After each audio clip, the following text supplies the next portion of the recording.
Welcome back to my channel ছোট diary by Suraj channel. তোমাদের আরেকবার স্বাগত জানাই। আজকে আমার চ্যানেলে কিন্তু 2 বছর কমপ্লিট হলো। জয়ন্তী মহাকালে এসেছিলাম, তখন আমার চ্যানেলটি ক্রিয়েট করেছিলাম 2 বছর আগে। আজকে আবার এসছি 2 বছর পর। আজকে আমার চ্যানেলে কিন্তু 2 বছর কমপ্লিট হলো। এই হর হর মহাদেব, মহাকাল, শিবরাত্রি, বাবার আশীর্বাদে কিন্তু আমার চ্যানেলটি বেশ টুকটাক করে এগোচ্ছে তোমাদের ভালোবাসায়। এখানে আসবে কী করে সেটা দেখে নাও। ট্রেন থেকে কোথায় নামতে হবে, কী করে টোটো করে কোন জায়গায় এসে অটো বা বাসে কীভাবে আসবে সেটা একবার তোমরা দেখে নাও। ডালখোলা থেকে 12:30 নাগাদ তিস্তাতোষা ট্রেন ধরে আমরা পৌঁছে যাই নিউ আলিপুরদুয়ার স্টেশনে। এখান থেকে নেমে আমরা 2 নম্বর প্ল্যাটফর্ম ধরে সোজা গিয়ে আমরা লাইনটিকে ক্রস করে আমরা এখন এখানে গিয়ে টোটো ধরবো। আর আমার যে 2 ভাগ্নি রয়েছে এরা ধূপগুড়ি থেকে ট্রেনে উঠেছিল 3:30 নাগাদ। আমরা টোটো ধরে চলে আসি চৌপতি মোড়। চৌপতি মোড়ে যে ঘড়ি দেখতে পাচ্ছ, এই মোড়টার নামই হলো চৌপতি। আলিপুরদুয়ার থেকে চৌপতি মোড়ের ভাড়া হলো টোটো করে 20 টাকা করে পার হেড। 20 টাকা দিয়ে চলে আসি চৌপতি মোড়। এখানে এসে হালকা পাতলা খাওয়া দাওয়া করে নিই, করে অটো ঠিক করি। এখান থেকে কিন্তু অটো বাস দুটোই পাবে এই মেলার জন্য। স্পেশাল এই মেলার জন্য কিন্তু এনবিএসটিসির বাস ছেড়ে থাকে। আমরা বাসে করে যাইনি, কারণ আমরা ভিউটাকে, নেচারসটাকে আমরা উপভোগ করব। তার জন্য অটো করে আমরা এখন জয়ন্তী মহাকালের উদ্দেশ্যে রওনা দিয়েছি। অটো করে ভাড়া নিয়েছিল পার হেড, এই মেলার জন্য কিন্তু বেশি করে নিয়েছে, পুরো লুটে নিয়েছে 80 টাকা করে পার হেড। এই 2-3 দিনে কিন্তু একটু ভাড়াটা বেশি নেয়, তারপরে কিন্তু কমে যায়। ভাগ্যে থাকলে সবই সম্ভব। অটো করে যেতে যেতে রাস্তার সামনে দেখে নিলাম দাতাল। দাতাল তো বিশাল বড় মাপের দাতাল। দাতালের জন্য একটু ওয়েট করতে হয়েছে। দাতাল যে বেরিয়ে গেছে, তারপরে আমরা পৌঁছে গেছি জয়ন্তীতে। জয়ন্তীতে আমরা টোটো করে আমাদের নামিয়ে দিয়েছে ভাড়া দিয়ে, তারপরে আমরা এখন হাঁটা শুরু করেছি। আমরা এখন জয়ন্তী মহাকাল যে রয়েছে মন্দিরটি, সেইখানে আমরা যাওয়ার এখন রওনা দিয়েছি। সেইখানে যেতে যেতে যে একটু এগোবে, সামনে গেলে দেখতে পারবে এরকম পাহাড়। সত্যি পাহাড় যত দেখি আমাকে নেচার তত টানে। সেখানে যেতে যেতে চারিদিকে এত সুন্দর দৃশ্য, এত সুন্দর ভিউ, মানে না গেলে বোঝা যায় না। আমি এখানে মোটামুটি 2 বছর থেকে যাচ্ছি, এই নিয়ে আমার 3 বছর হতে চলো। খুব সুন্দর প্লেস, দেখার মতন জায়গা। আর এইখানে যদি না আসো তোমরা বুঝতে পারবে না এখানে কি রয়েছে। মেলাটা কিন্তু শুধু হয়ে থাকে শিবরাত্রিতেই। আমরা এসেছি শিবরাত্রি দিন, আজকে 26 তারিখ। শিবরাত্রি ছাড়া কিন্তু এখানে কিন্তু মেলা হয় না। আর এই জায়গাটা কিন্তু খুবই রিস্কি জায়গা। আর এই মেলার জন্য কিন্তু এত মানুষজন এখানে সময় দেখতে পাচ্ছ। অন্য সময় কিন্তু এত মানুষজন এখানে আসে না। আর এখানে কিন্তু লেপার্ড, টাইগার টাইপের যতগুলো পশু আছে সব কিন্তু এখানে বেরিয়ে যায়। যেহেতু এখন মানুষজন অনেক বেশি, তার জন্য কিন্তু এত মানুষজন এখন বাইরের থেকে এত জন্তু জানোয়ার এখন ভেতরে আসে না। আর চারিদিকে কিন্তু এখানে পাথরে পাথর, নদী নদী। এই মেলার জন্য শুধুমাত্র এখানে তোমার রাস্তার মতন একটি টেম্পোরারি এই মেলার জন্য শুধু করা হয়। তার বাইরে কিন্তু তুমি অন্য সময় যদি আসো গাড়ি নিয়ে ভেতরে ঢুকতেই পারবে না। হেঁটে গেলে অবস্থা খারাপ, তার মধ্যে অনেক রিস্কই রয়েছে। এই রাস্তা দিয়ে যেতে যেতে কিন্তু যেমন পাথর, এরকমই জল। এই জল পাথর সব কিন্তু এরকম পেরিয়ে পেরিয়ে যেতে হবে। হয়তো অনেক সময় রাস্তার মধ্যে জল দেখবে, তখন একটু ওপরে উঠে যেতে হবে। এরকম করে একটু সাইড দিয়ে উঠে গিয়ে তারপর কিন্তু মেলার দিকে যেতে হবে। আর এইভাবে যেতে যেতে আমরা দেখো সামনে অনেক তাঁবু, গাড়ি টাড়ি আছে। এখন হয়তো ক্যামেরা অতটা বোঝা যাচ্ছে না, সামনে আরও গেলে বুঝতে পারবে। ওটা পার করে আরও ভেতরটা যেতে হবে। আর এই মেলাটাই হয়ে থাকে, তোমাদের অ্যাড্রেসটা আমি আরেকবার বলে দিই, আলিপুরদুয়ার। আলিপুরদুয়ার জয়ন্তী পাহাড়, ওখানে কিন্তু এই মেলাটি হয়ে থাকে। দেখতে পাচ্ছ গাড়িগুলো আসছে। এই গাড়ি কিন্তু অন্য সময় কিন্তু আসতে পারবে না। এই মেলার জন্য টেম্পোরারি যে রাস্তাটা বানিয়েছে, দেখো এইভাবে কিন্তু গাড়িগুলো আসছে। অন্য সময় কিন্তু গাড়ি আসার ক্ষমতাই নেই, এত এখানে পাথরেই পাথর। তোমরা হয়তো দেখতে পাচ্ছ ভিডিওতে কি পরিমাণে পাথর।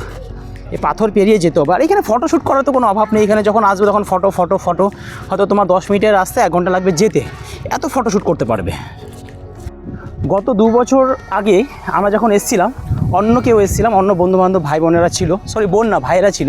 তো এই বছর এসেছি আমার সেই ভাই, যাকে নিয়ে আমি প্রায় ট্যুর করে বেড়াই। আর তাই এইবার আমাদের এই মহাকালে জয়েন করেছে আমাদের ভাগ্নে, 2টো ভাগ্নে, যার বাড়ি হলো গিয়ে, কোথায় তোর বাড়ি? ধূপগুড়ি। ধূপগুড়িতে এ হলো রাজ, গদন ডাকনাম, খুব ভালো কিউট ছেলে। আর পাশে রয়েছে দীপক, ওরা হলো 2 বন্ধু। তো আমরা যেহেতু 2জন যাচ্ছি, ওদেরকে বলে নিলাম চল আমাদের সাথে জয়েন করবি। আর একবার যদি যাস, প্রত্যেক বছর অবশ্যই যাবি। এত সুন্দর প্লেস, তোমরা অবশ্যই আসবে। মহাকাল, জয়ন্তী মহাকাল, আলিপুরদুয়ার। জয়ন্তী মহাকালে সব কিছু ঠিক আছে, শুধু একটি কমি, হয়তো কমিও না, সেটা বাবার আশীর্বাদ। সেটাও আমাদের দরকার জীবনে, যে এমনও আবার জায়গা হয়, এমন আবার প্লেস হয় যেখানে মোবাইলের নেটওয়ার্ক থাকে না। না মানে তো মোবাইলের নেটওয়ার্ক একদমই নেই।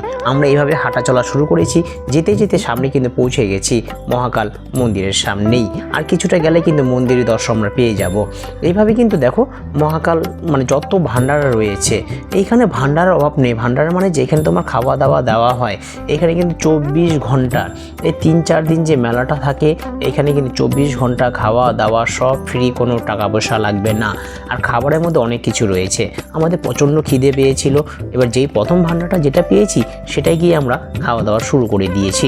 যেতে না যেতে আমরা পেয়ে গেলাম খিচুড়ি। এখানে খিচুড়ি আর সবজি দিচ্ছিল, সেখানে গিয়ে আমরা খিচুড়ি সবজি নিয়ে একটু পেটটাকে শান্তি করে নিই। খাওয়া দাওয়া সেরে সেখান থেকে আমরা আবার বেরিয়ে পড়ি। এইভাবে কিন্তু এখানে অনেক ভান্ডারা রয়েছে, একটা শুধু ভান্ডারা নয়, যেতে যেতে অনেক ভান্ডারা। সেখানে খিচুড়ি খেয়েছি, আর একটু এগিয়ে দেখি মুড়ি আর ঘুগনি দিচ্ছে। মুড়ি ঘুগনি মানে কি বলবো, কি খাবার নেই, এত খাবার হয়তো আমরা বাড়িতেও খাই না, ওখানে এত খাবার রয়েছে। মুড়ি ঘুগনি, ফ্রাইড রাইস, পোলাও, চা, ফল, অনেক কিছু রয়েছে। এখানে দেখো কি দিচ্ছে, ফ্রাইড রাইস দিচ্ছে, তার সাথে সবজি, পনির সবজি, টেস্টি, দুর্দান্ত খাবার, এত পরিষ্কার। এখানে কিন্তু ডেকে ডেকে কিন্তু খাওয়ানো হয়।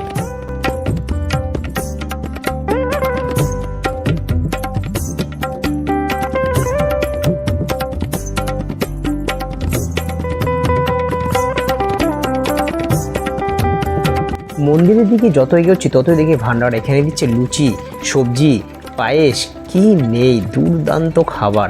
সব কিছু হালকা পাতলা আমি খেয়েছি, টেস্ট করেছি, কারণ আমি এখানে জানি খাবার দাবার খুব পরিষ্কার। তারপর আবার ফল, এখানে যদি ফল খেতে চাও সেটিই রয়েছে। ফলের মধ্যেও কিন্তু কোনো কমি নেই, তরমুজ, শসা, নাশপাতি, যা কিছু ফল সব কিছু কিন্তু এখানে ফ্রিতে দেওয়া হয় ভান্ডারাতে। সকাল 10টা বেজে গেছে বাবার সামনে পৌঁছতে। আর এখানে কিন্তু সকলে থাকার যার যার জায়গা বানিয়ে নিয়েছে। আমরাও টেন্টটাকে খুলে নিয়েছি, টেন্টটাকে দাঁড়া করিয়ে তারপর আমরা ফ্রেশ হব। এখানে পাশেই রয়েছে কিন্তু নদী, সেখানে আমরা ফ্রেশ হয়ে তারপর আমরা টেন্টের ভিতরে রেস্ট নেব। তারপর সন্ধ্যা নাগাদ আমরা পুজো দিতে যাব, বাবার মাথায় জল ঢালতে যাব। আমরা এরকম করে টেন্টটাকে বিছিয়ে নিই, চারিদিকে একটু দেখিয়ে নিই। আমার ভাই আর ভাগ্নে ওরা দুজনে মিলে টেন্টটাকে এখন ঠিক করে নিয়েছে। ভেতরে আমরা এখন সব কিছু হালকা রেস্ট নিয়ে তারপর আমরা নেমে যাব নদীতে গিয়ে কিন্তু একটু স্নান করে নেব। আর সেখানে স্নান করলে ঠান্ডা জল, পাহাড়ের জল, মেঘ ভাঙা জল, দুর্দান্ত, স্নানের মতন মজা আর কিছু নেই। যখন জলে নেমে স্নান করি শরীরটা পুরো হালকা হয়ে যায়। বাবাকে একটু প্রণাম করে স্নান টান করে তারপরে কিন্তু আমরা দুপুরে মোটামুটি 3-4 ঘন্টা আমরা রেস্ট নিই। টেন্টের ভিতরে এত গরম আর সহ্য করতে পারিনি, এত গরম, কিন্তু কি করব, রেস্ট তো নিতেই হবে। রেস্ট নিয়ে সন্ধ্যার সময় তারপর আমরা পুজো দিতে যাই। মহাকালে কিন্তু দুটো মহাকাল রয়েছে, সবাই যেটা বলে থাকে ছোট মহাকাল, বড় মহাকাল। বাবা তো একটাই হয়, কিন্তু এখানে নামকরণ রয়েছে ছোট আর বড়, মানে একটা হলো পাহাড়ের নিচুতে আর একটা হলো ওপরে। আমরা দীর্ঘ 6 থেকে 6.5 ঘন্টা লাইনে দাঁড়িয়ে মন্দিরের সামনে এখন যাচ্ছি। আর দেখো পাথর, এটা কিন্তু বেশ উঁচুতে, এখান থেকে কিন্তু নিচের দৃশ্য ভয়ানক দেখতে, আমি তোমাদেরকে দেখালাম না। আর এখানে পাথর, এদিকে দেখো সুতোর মতন ধরা আছে, সেগুলো তারের মতন, এগুলো ধরে পাথর ভেঙে, এই সিঁড়ি ভেঙে তারপরে কিন্তু ওপরে উঠতে হয়। যেতে যেতে আমরা দীর্ঘ 6.5 ঘন্টা পরে কিন্তু বাবার সামনে পৌঁছে গেছি। হর হর মহাদেব। এখানে দেখো পাহাড়ের যে পাহাড় কিন্তু পাথর কিন্তু সবইগুলো, এর ভেতরে কিন্তু রয়েছে বাবা বসে আছে, সেখানে আমরা এখন জল ঢালবো। আর এখানে কিন্তু দেখার মতন দৃশ্য রয়েছে। আর এখানে পুরোহিত রয়েছে, এটা কিন্তু বেশ ওপরে। এর থেকে যেটা বড় মহাকাল রয়েছে সেটা তো আরও ওপরে, সেটাতে আমি দীর্ঘ 2-3 বছর থেকে যাচ্ছি ঠিকই, আমি একবারও যেতে পারিনি, ইচ্ছে আছে নেক্সট টাইম বড়টাতেই যাব। আমরা এইভাবেই পুজো টুজো দিয়ে আমরা টেন্টে ফিরে আসি, তারপর আমরা পরের দিন বাড়ির দিকে রওনা দিই। আমাদের শরীর খুব টায়ার্ড। আর এই ভিডিওটি কেমন লেগেছে অবশ্যই কিন্তু কমেন্ট করে জানাবে। আর সবাই কমেন্ট বক্সে এসে হর হর মহাদেব একবার লিখে যাবে। সকলে সুস্থ থাকবে, ভালো থাকবে, তোমাদের সাথে আবার দেখা হবে অন্য ভিডিওতে। আমার এই চ্যানেলটিকে এখনও যারা সাবস্ক্রাইব করোনি, চ্যানেলটিকে সাবস্ক্রাইব করে পাশে থাকা বেল আইকনটি প্রেস করে দাও, সবার আগে সবার প্রথমে যেন তোমার মোবাইলের নোটিফিকেশন চলে যায় আমার এই ভিডিওর ইনফরমেশন।